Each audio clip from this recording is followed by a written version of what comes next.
Наше производство открылось недавно, в марте этого года, когда мы присоединились к компании Кыргыз Индустрия.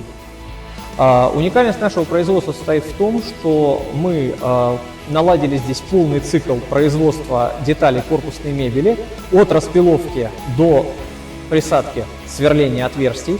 Это осуществляется в комплексе на 3 станках.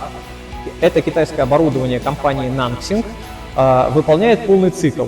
Распиловку деталей из ЛДСП и других древесных материалов, нанесение кромки с очень качественной обработкой, а также точное автоматизированное сверление отверстий для сборочного крепежа.